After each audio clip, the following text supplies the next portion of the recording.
Hello students, I am missing you. I'm going to talk to you today about the Research Extravaganza, which is my favorite assignment of the semester, and I'm very sad that we cannot be together while you were doing it. But I do want to give you a heads up about it. So the Research Extravaganza is basically an argument paper and a research paper, but it is different from papers that you have done in the past. And the main reason is because of the topic. So in the past, you may have done topics where there are two sides to an issue and you're trying to convince people that they should do one or the other.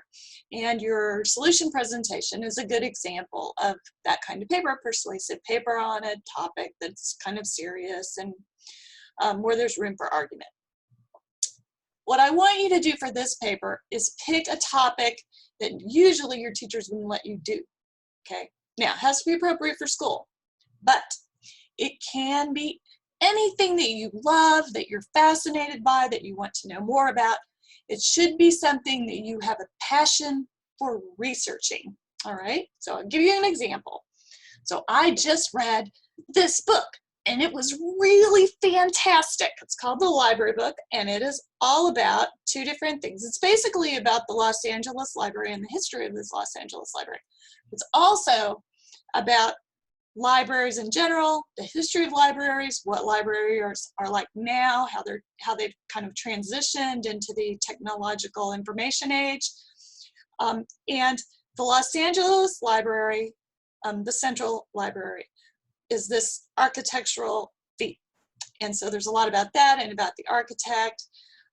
And there is also a lot about the fire that basically destroyed the inside of the library in the 1980s.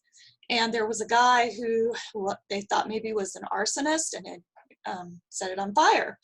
And then she looks at whether it really was arson, whether that guy was guilty. She looks into his background. So it's kind of true crime as well as history and libraries and sociology and everything I like. So I loved it. It was great. So that may not be your cup of tea, but it's mine. I want you to find yours, right? Maybe it's tea. I don't know. Maybe it's cups. I don't know. But I want you to look into something that you really want to know more about.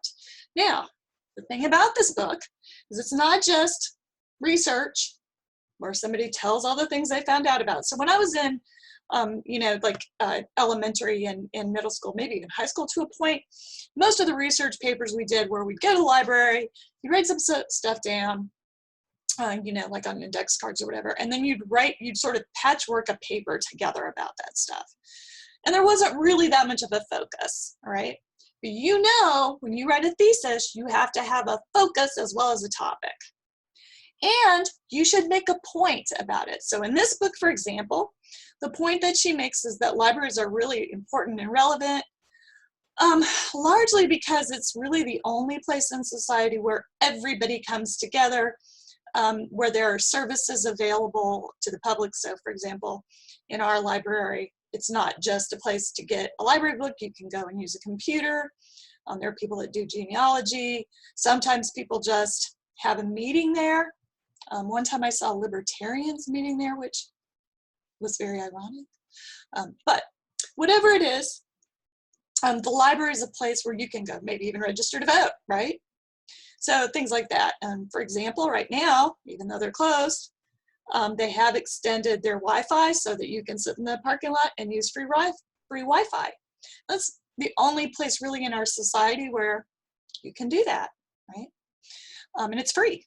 So that's kind of the point of this book, and that's the argument that she makes. She also makes the argument that probably that fire wasn't really an arson, right?